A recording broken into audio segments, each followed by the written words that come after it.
गाईस, तर इकडे निक्की डीपी दादाला म्हणते की तुम्ही माझ्याशी कोणत्याही प्रकारचं नातं जोडू नका, तुम्ही सदस्य आहात ते ठीक आहे. चला तर बघूयात नेमकं काय चाललेलं आहे. तर इकडे डीपी पाण्याची बॉटल भरत असतो, तर निक्की आणि इरिना इकडे बोलत बसलेले असतात आणि तिकडून डीपी ओरडतो की हे Irina, you are looking so cool. त्यावरती इरिना म्हणते की अरे ये क्या मर्जी है आपका, मतलब क्या कॉम्प्लिमेंट है. त्यानंतर डीपी म्हणतो अगं माझं तुझ्यावरती खूप प्रेम आहे, इनफॅक्ट माझं सगळ्यांवरतीच खूप प्रेम आहे, निक्कीवर आहे, तुझ्यावर आहे, म्हणजे पण बहीण म्हणून आहे. म्हणजे इथं जे काही लोक आहेत त्यांच्याशी प्रत्येकासोबत माझं काही ना काहीतरी नातं आहे असं डीपी सांगतो.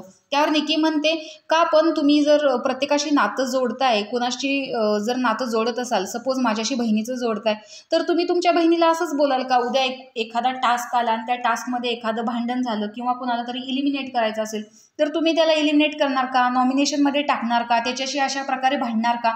त्यावर धनंजय तिला समजावतो की कोणत्याही प्रकारचं भांडण या घरामध्ये केलंच पाहिजे का, म्हणजे शाब्दिक असेल, कोणत्याही गलिच्छ प्रकारचं भांडण असेल, भांडण हे मताचं आहे, नात्याचं नाही. त्यावरती निक्की म्हणते नाही, तुम्ही कोणाशी कोणतंही नातं जोडा, पण ती हात जोडून विनंती करते की तुम्ही माझ्याशी कसल्याही प्रकारचं नातं जोडू नका, मी काही तुमची बहीण नाही, माझं भावाचं नातं आहे. मी फक्त सूरजला म्हणलेलं आहे भाऊ, कारण त्याचं जे हृदय आहे तो खूप साफ आहे, तो खूप भोळा आहे आणि मला तो भाऊ म्हणून आवडतो, कारण माझ्या भावाशी नातं हे प्युअर आहे, जो बाहेरचा भाऊ आहे.